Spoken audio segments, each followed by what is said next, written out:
Bismillahirrahmanirrahim. Assalamualaikum warahmatullahi wabarakatuh. Bismillahirrahmanirrahim. Nahmaduhu wa nasta'inuhu wa nastaghfiruh wa na'udzu billahi min syururi anfusina wa sayyiati a'malina. May yahdihillahu fala mudilla lahu wa may yudlil fala hadiya lahu. Asyhadu an la ilaha illallah wa asyhadu anna Muhammadan abduhu wa rasuluh. Allahumma shalli wa sallim ala sayyidina Muhammadin wa ala alihi wa sahbihi ajma'in.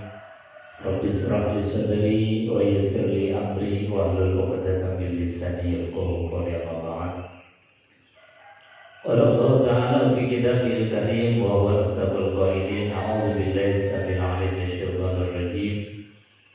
Bismillahirrahmanirrahim. Ya ayyuhalladzina amanu taqullaha haqqa tuqatih wa la tamutunna illa wa antum muslimun. Shadaqallahul azim wa shadaqa rasuluhul karim wa nahnu ala dzalika minasyahidin walhamdulillahi rabbil alamin. Hadirin Bapak Ibu jemaah yang dimuliakan Allah Subhanahu wa taala, alhamdulillah pagi hari ini kita bisa bermuajahah, bisa bersua, bisa bertemu kembali dalam majelis yang mulia, yaitu sholat subuh berjamaah. Dilanjutkan dengan taklim. Mudah-mudahan harapan kita betul-betul menjadi orang yang disifati oleh baginda Rasulullah SAW sebagai manusia-manusia terbaik.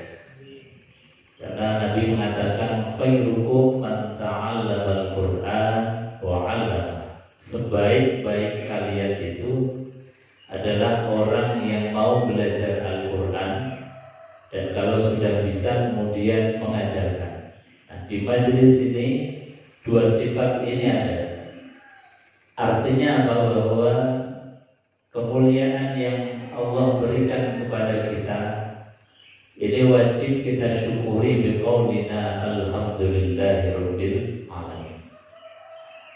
Bapak Ibu hadirin jemaah yang dimuliakan Allah Subhanahu wa taala. Kita lanjutkan tafsir Al-Qur'anul Karim masih pada suratul Fatihah. Surat Fatihah ini merupakan hadiah Allah Subhanahu wa taala untuk kita umat Rasulullah. Hadiah Allah Subhanahu wa taala untuk kita. Yang kata Rasulullah, andai kata tidak ada surat lain kecuali suratul Fatihah, maka kafa, menjadi cukup. Karena surat ini dibagi menjadi dua, separuh adalah haqqullah, haknya Allah Subhanahu wa taala dalam mensifati serta mengagungkan, memuji Allah Subhanahu wa taala, dan yang separuh haqqun nas, sebagai haknya manusia.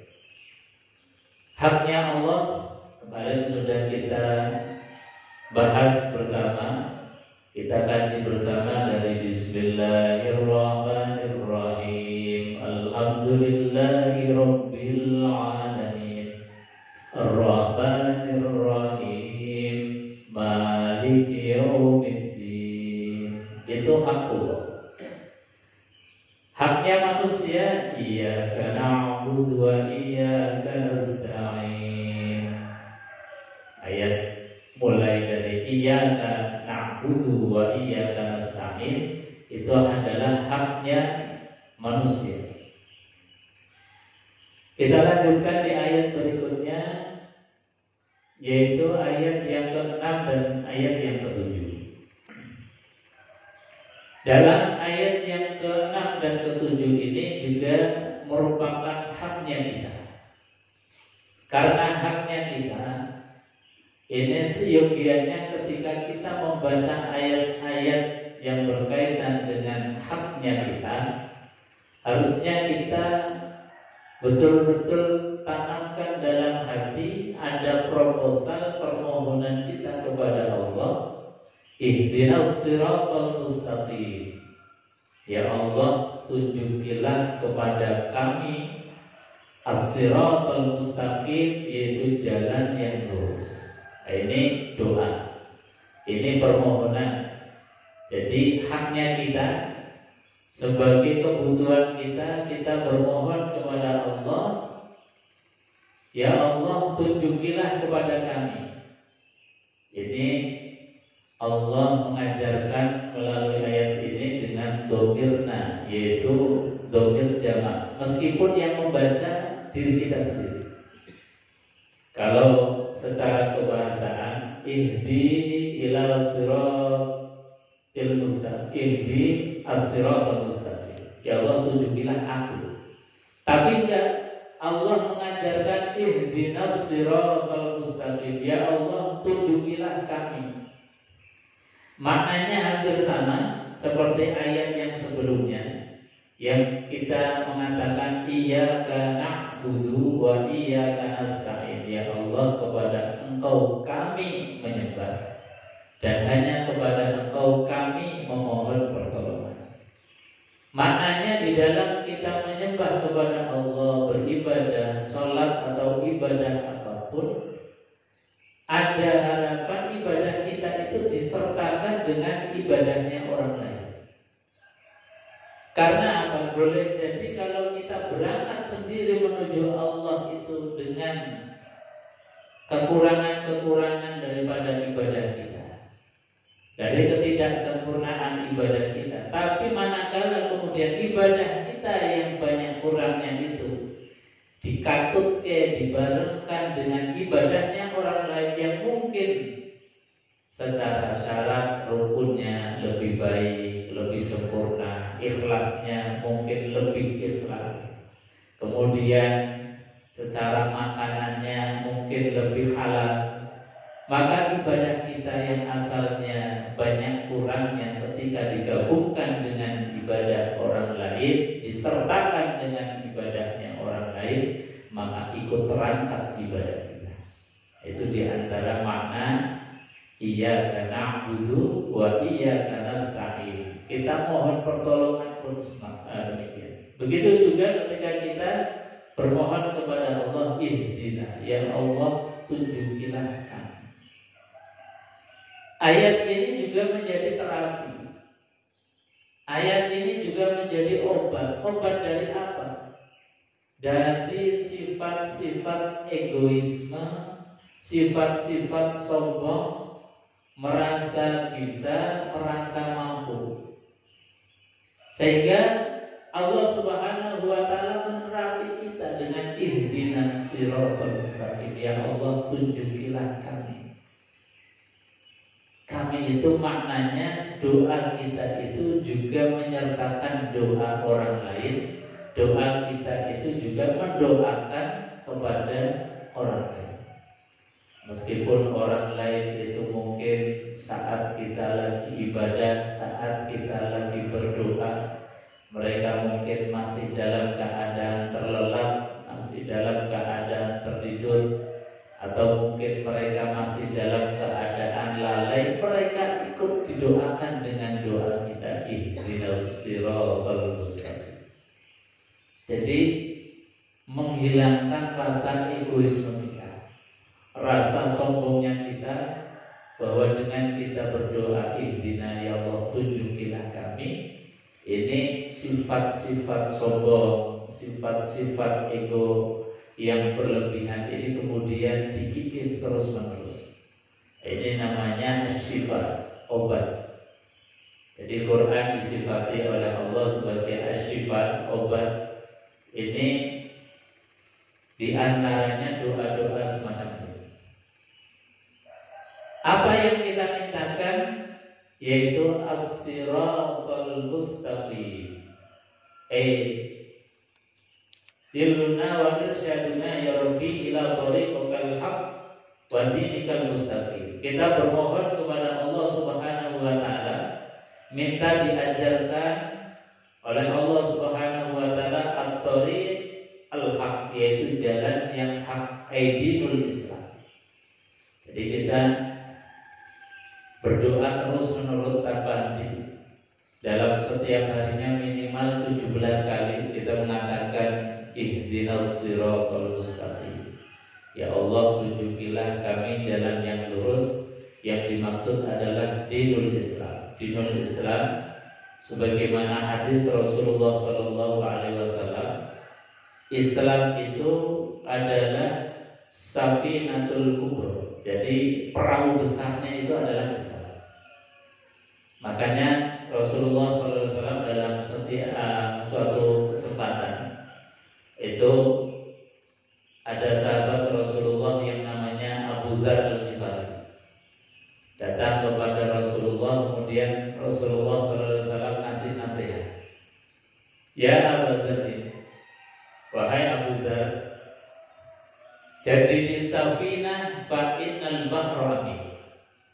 Perbaharuilah bahteramu, perbaiki terus menerus perahumu, karena engkau akan mengarungi samudra yang sangat luas dan dalam. Kehidupan kita tidak tahu ujung pangkalnya, kita akan diberikan jatah umur berapa, nggak ada yang tahu. Kita akan meninggal kapan, meninggal di mana, meninggal dalam keadaan bagaimana, tidak ada yang tahu. Itu namanya Bahrul Amir. Jadi samudra yang luas dan dalam. Dan kehidupan kita memang mengarungi samudra yang begitu luas dan dalam. Dari mulai kita berada di alam ruh, kemudian ditiupkan ke alam rahim ibu kita, sampai kemudian kita berada di dunia ini, sampai detik ini kita berada di dunia. Kemudian nanti dimasukkan ke dalam alam barzakh, itu pun tidak tahu kapan berakhirnya. Setelah alam barzakh kemudian ada alam ba'ats, dibangkitkan kembali oleh Allah. Alam ba'ats ada alam mizan, ditimbang, diaudit semua amal ibadah kita. Baru ujungnya ada surga ataupun nerakanya Allah Subhanahu wa taala. Itu satu perjalanan yang sangat melelahkan, sangat panjang. Makanya Allah mengingatkan kepada Abu Dzar Al-Ghifari. Tentu nasihat ini bukan hanya untuk beliau, tapi juga untuk kita. Ya Abu Dzar, wahai Abu Dzar, jadi di safinah, perbaharui terus perahu. Apa perahu kita? Ad-din, itu para ulama menjelaskan yang dimaksud dengan safinah. As-safinah huwa dinul Islam. Safinah, perahu besarnya itu adalah agama Islam. Nah, agama Islam ini senantiasa harus kita jaga betul. Tauhidnya kita jaga, jangan sampai dirusak dengan kesyirikan. Apakah syirik yang sifatnya akbar, besar, yang cekro-welo-welo seperti menuhankan selain Allah, atau asyirkul asghar, syirik yang sifatnya lembut, kecil, yang kadang-kadang orang yang berbuat syirik gak nyadar kalau dia sedang berbuat syirik. Apa syirik asghar itu? Adalah riya. Riya itu juga bagian dari syirik, tapi namanya syirkul asghar, syirik yang samar, syirik yang lembut, yang kadang pelakunya sendiri tidak sadar kalau dia sedang berbuat syirik. Nah, itu perusak akidah. Maka baik syirkul akbar maupun syirkul asghar, syirik besar maupun syirik kecil, harus dijaga untuk jaga kualitas keislaman kita. Syahadatnya kita jaga, sehingga dalam menanamkan syahadat asyhadu an la ilaha illallah wa asyhadu anna muhammadar rasulullah, atau dalam menjaga kalimat tauhid la ilaha illallah muhammadur rasulullah, itu sampai para ulama mendidik, menanamnya itu sampai menjadikan sebuah tradisi atau menjadikan sebuah budaya. Hingga kita kenal ada budaya yang namanya tahlilan. Itu sebetulnya dalam rangka menanamkan kalimat itu jangan sampai lepas dari lisan kita. Kalimat itu jangan sampai lepas dari pikiran dan hati kita. Caranya supaya tidak mudah lepas apa? Ya, seringkali Semakin banyak mengucapkan kalimat-kalimat itu, maka akan sangat susah untuk lepasnya. Ini di berbagai media sosial yang viral, ada seorang hafid yang hari-harinya itu bermimil Quran. Jadi tiap hari itu lafal lisannya itu Quran terus. Sampai toh dia dalam keadaan koma. Koma itu kan artinya akal itu sudah tidak fungsi. Itu lisannya masih mengucapkan kalimat-kalimat Quran. Ayat-ayat itu dengan sendirinya terucap meskipun akalnya sudah tidak fungsi karena dalam keadaan koma. Karena saking terbiasanya lafal itu diucapkan, akal yang sudah tidak fungsi saja, organ itu tetap mengucapkan kalimat ayat-ayat Al-Quran. Nah, apalagi ini la ilaha illallah. Mungkin kalau Quran itu ya kita butuh proses yang panjang. Maka untuk mudahnya ya kalimat tauhid la ilaha illallah Muhammadur Rasulullah itu terus menerus kita terapi sehingga apa? Lafal itu menjadi darah dan daging kita, menyatu dengan diri kita. Dan itu pasti akan menjadi sesuatu yang luar biasa dan sulit untuk lepas, sulit untuk hilang. Bahkan dalam keadaan-keadaan kritis kita, saat-saat sakaratul maut yang akal sudah tidak fungsi untuk mengendalikan lisan kita masih bisa secara otomatis bisa mengucapkan kalimat tauhid la ilaha illallah Muhammadur Rasulullah. Maka sirriyahnya, rahasianya dari tadi para ulama sampai menjadikan kalimat itu ditradisikan. Ada anak baru lahir, muda tetangga mengucapkan lafalkan la ilaha illallah. Nanti ada acara apa la ilaha illallah. Sampai pun meninggal dunia tamu datang yang dilafalkan la ilaha illallah. Itu sebetulnya tarbiyah, ngajarkan, menanamkan terus-menerus lafal itu supaya bibir itu tidak pernah kering dari lafal la ilaha illallah. Bibir, tenggorokan, hati, pikiran menyatu. Sehingga apa? Tanaman itu menjadi tanaman yang abadi, yang keabadiannya menjadikan kita abadi di surganya Allah Subhanahu wa ta'ala. Itu ihdinas siratal mustaqim. Jadi sirat itu adalah dinul Islam, agama Islam yang harus dijaga betul. Yang dijaga dari rukun-rukunnya mulai dari syahadat, kemudian sholat ini sebagai sekocinya kita. Jadi makna dari as-sirat, safinah yang besar, safinatul kabir itu dinul Islam. Kalau safinatul shaghir, perahu yang kecil itu diantaranya adalah sholat. Makanya ketika Rasulullah SAW mengingatkan, menasihatkan kepada Abu Dzar Al-Ghifari, ya Abu Dzar, jadi safinah. Yang dimaksud juga adalah perbaharuilah perahu bahteramu. Kenapa? Bahtera perahu ini diartikan oleh para ulama di samping sebagai dinul Islam. Bahtera ini juga as-safinah huwa as-sholat. Perahu itu adalah sholat kita. Karena Nabi Shallallahu Alaihi Wasallam bersabda dalam sebuah hadisnya, awwalu ma yuhasabu wa huwa sholat.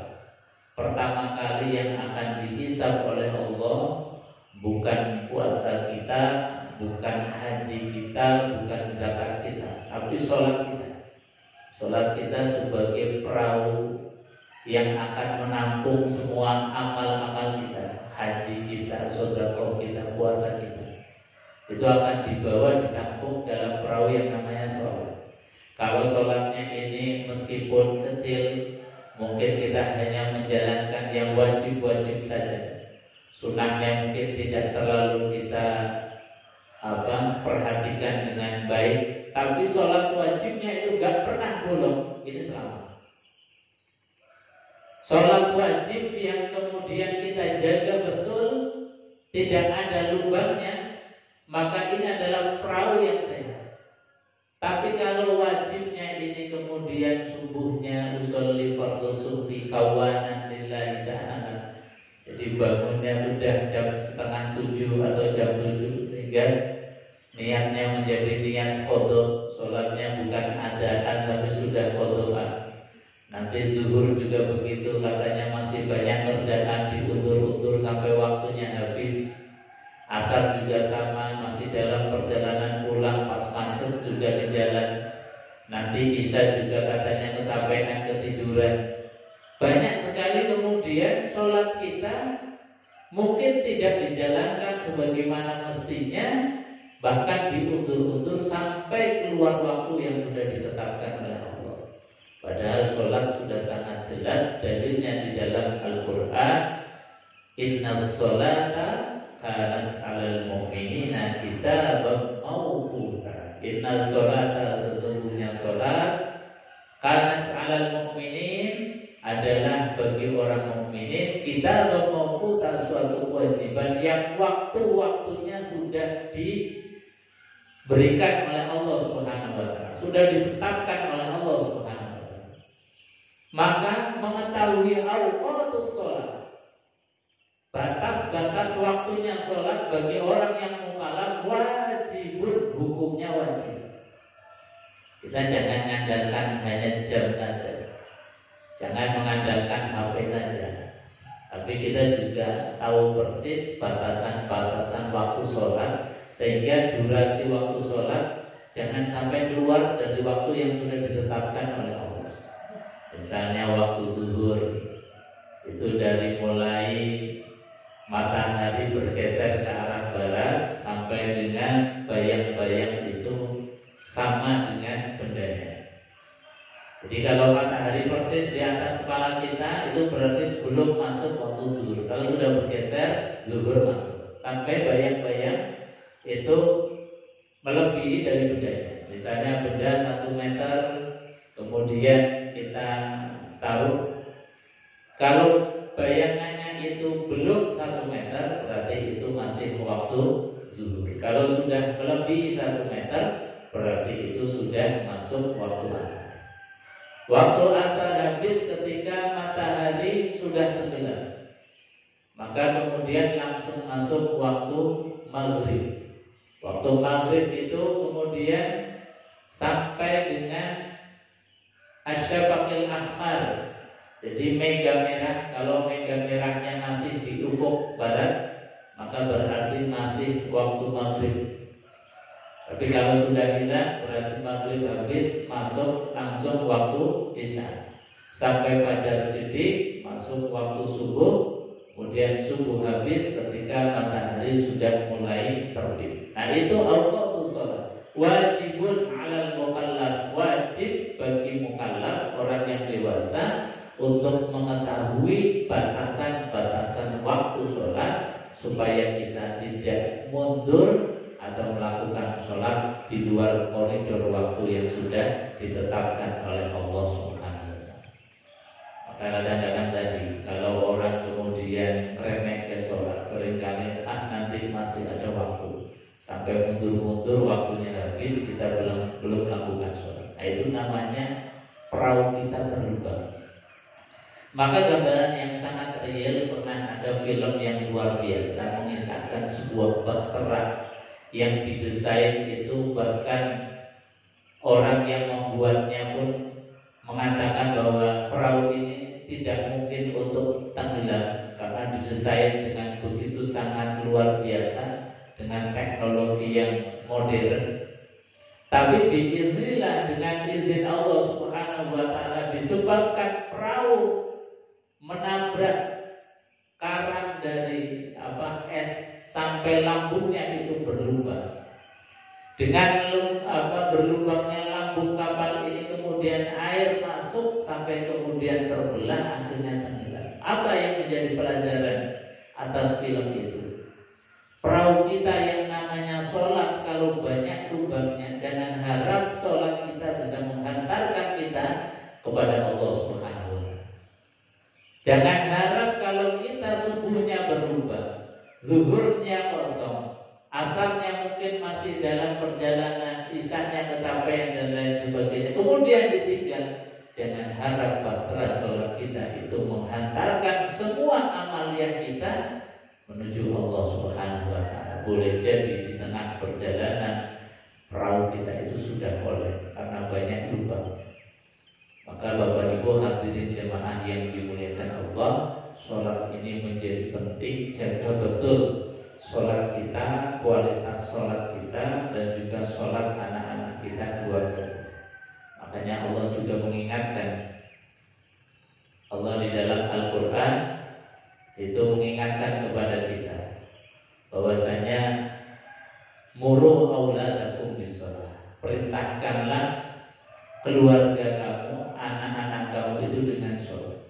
Karena sholat ini menjadi sesuatu yang akan dihisab pertama kali. Sholat ini bisa menjadi sandungan kita manakala kita sholat, tapi kita abaikan, biarkan anak-anak kita gak melakukan sholat. Kita gak menegur, kita gak membimbing mereka, tidak mengawasi mereka. Itu juga batu sandungan kita. Mungkin kita sergap di masjid, tapi kita pulang dari masjid, anak-anak masih tidur. Kemudian kita biarkan saja sampai mereka tidak meninggalkan sholat, waktunya sholat sudah habis, mereka baru bangun, sementara kita diam saja. Itu akan dihisab oleh Allah Subhanahu wa Ta'ala.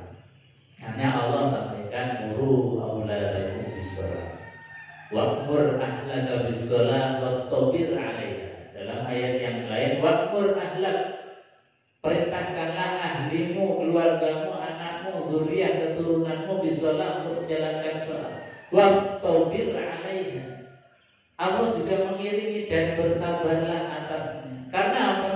Mengingatkan kita pada anak-anak kita untuk sholat. Kalau nggak sabar, itu kadang-kadang ya ketemu males ya. Sudah diulang kali, setiap hari diingatkan untuk sholat. Kalau kita orang tua nggak sabar, itu akhirnya ya bosan sendiri. Nah, makanya Allah mengingatkan kita untuk memerintahkan ahli kita, keluarga kita untuk sholat, juga diiringi wastabir 'alaiha, dan bersabarlah atasnya.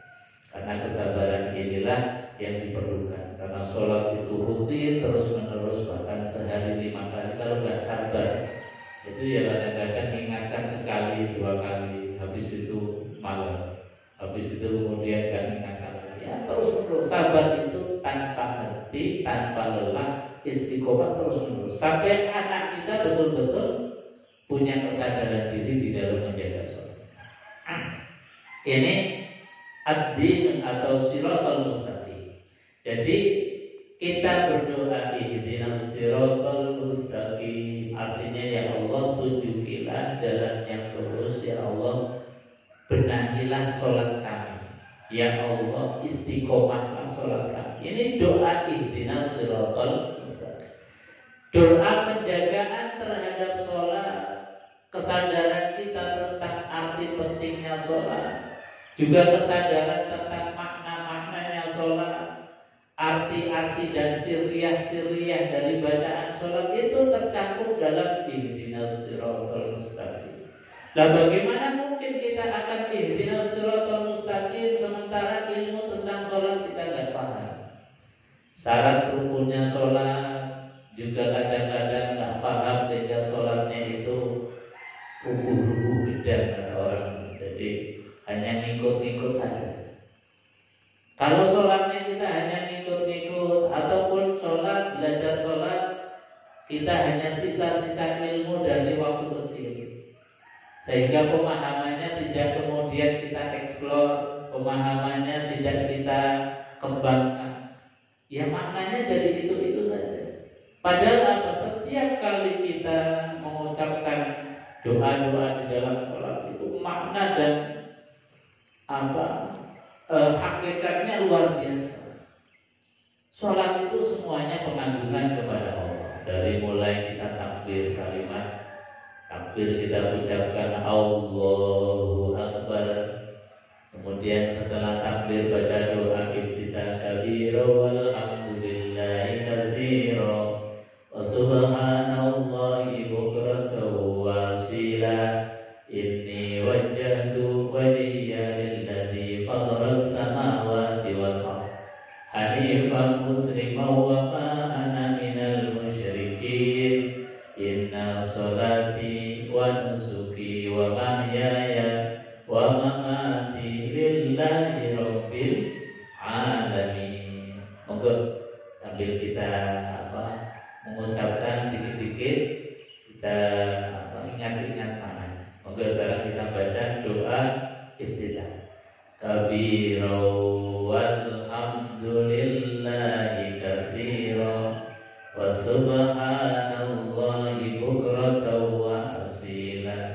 Inni wajjahtu wajhiya lilladzi fataras samawati wal arda hanifan musliman wa ma ana minal musyrikin. Inna sholati wa nusuki wa mahyaya wa mamati lillahi rabbil alamin la syarika lahu wa bidzalika umirtu wa ana minal muslimin. Itu iftitah. Dan semua doa iftitah yang kabiro ini semuanya itu adalah sanjungan memuji Allah. Dari takbiratul ihram kita sudah memuji Allah. Doa iftitah memuji Allah. Tidak ada satupun yang permohonan kepentingan kita. Itu doa iftitah semuanya memuji Allah. Tidak ada yang sifatnya halun nafsi kepentingan diri kita.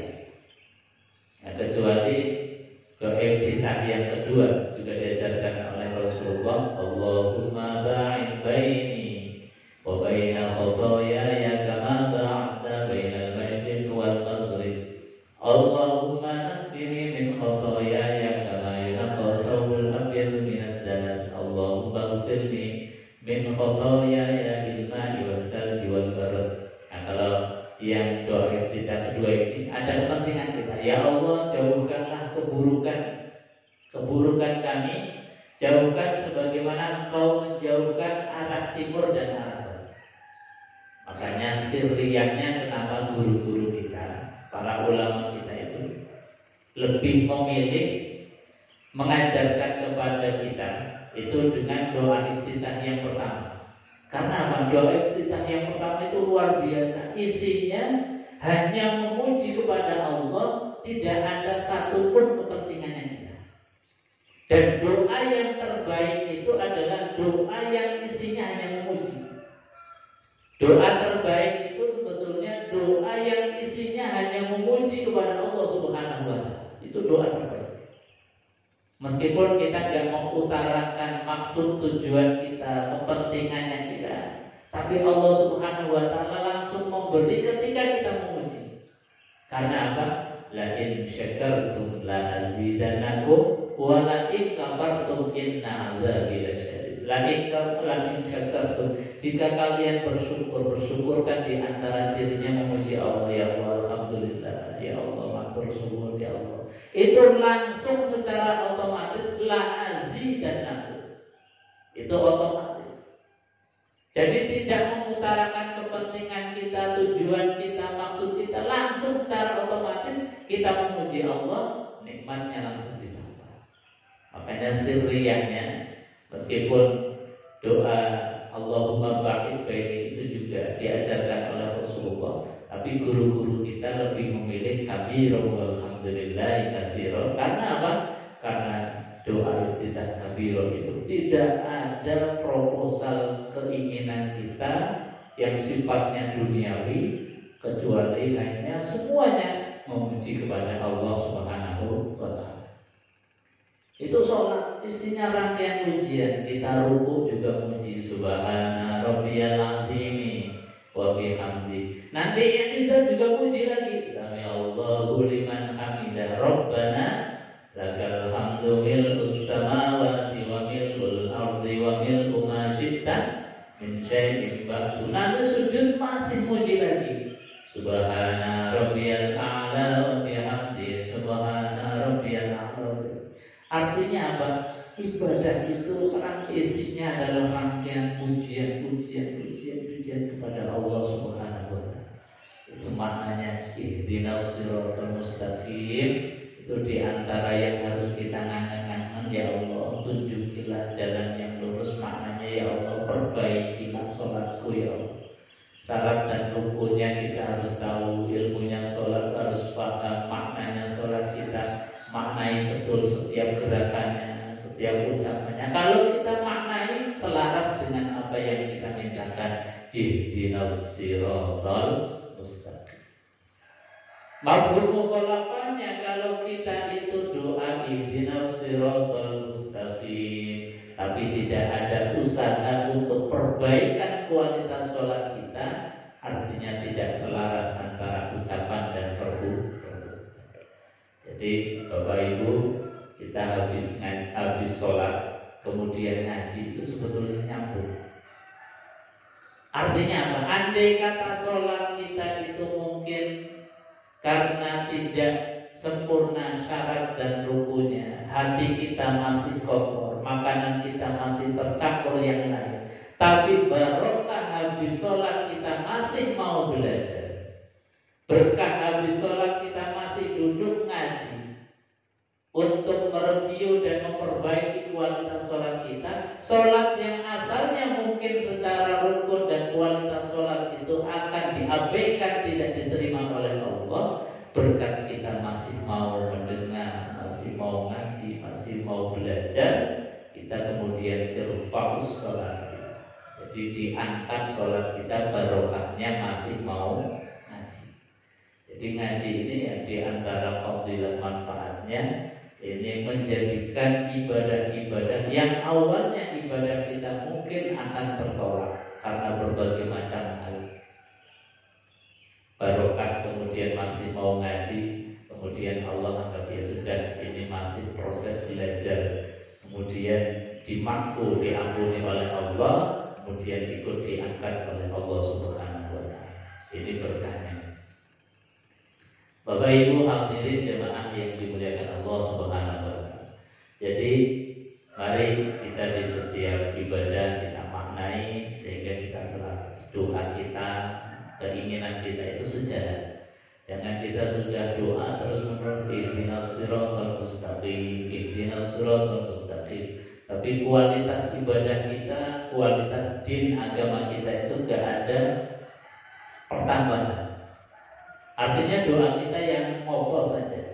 Doa kita itu kemudian gak ada efeknya. Maka supaya kita doanya efek, mau tidak mau bil ilmi, itu harus dilambari terus menerus dengan ilmu, pemahaman yang sempurna, pemahaman yang sebagaimana yang diajarkan oleh baginda Rasulullah Sallallahu Alaihi Wasallam. Mungkin itu untuk ayat yang ke-6. Sebelum ditutup mungkin ada yang mau ditambahkan atau ditanyakan, monggo silakan. Jadi,